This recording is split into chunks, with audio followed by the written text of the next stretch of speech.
we saw the government of Japan has announced it's talking directly to the U.S. Department of Defense and taking the UFO topic seriously. It's starting its own study.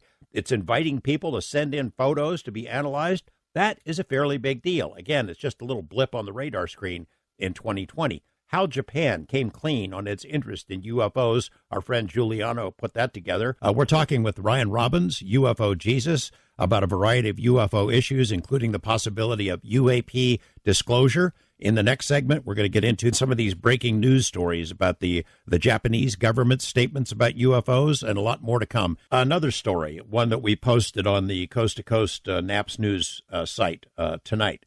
This mysterious drone incursions over Guam, these THAAD anti-ballistic missile battery, which is, our first line of defense against a missile attack from that region of the world. These things have been floating over, seen repeatedly by service members. They're calling them drones or quadcopters, but clearly there is something else going on here, because where are you going to launch a drone from it's a long way to get to Guam. Well, I don't know if this is a coincidence, but there's another story that relates to Guam. It's about the Japanese. The Japanese defense minister back in April met with the U.S. Defense Department folks on Guam. And one of the things they talked about was UFOs. Our friend Giuliana Marinkovića has been on top of this story, and we posted some links to work that he's done, in which the Japanese came out with another statement earlier this month.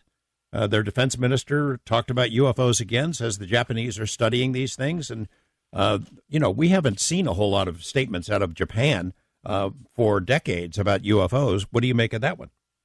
Well, first off, I would say I think there's an interesting serendipity, because the escalation in UFO reports started with at least it's largely noted that it started with the bombing of Hiroshima in that area.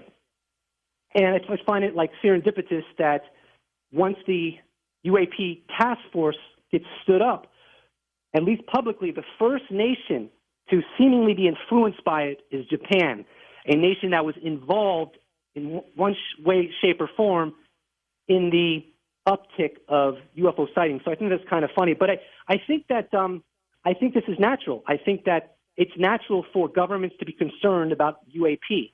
And I think that by having the UAP task force arise and be public, I feel like it makes it so that other countries feel like they have permission to start taking UFOs seriously.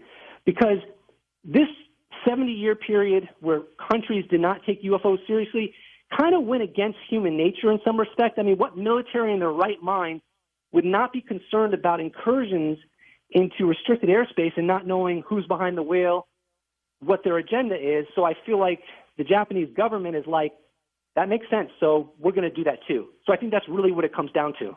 I'd really love if anybody in our coast-to-coast audience subscribes to Japanese newspapers or it can read Japanese. I'd really love to know how the Japanese media is covering this. I haven't seen any clips of that, but it must be making news there since it's made it into newscasts here. And if anybody out there has seen anything, I hope they'll send it to us, send it to me, email, or any other social media. I'd love to read it.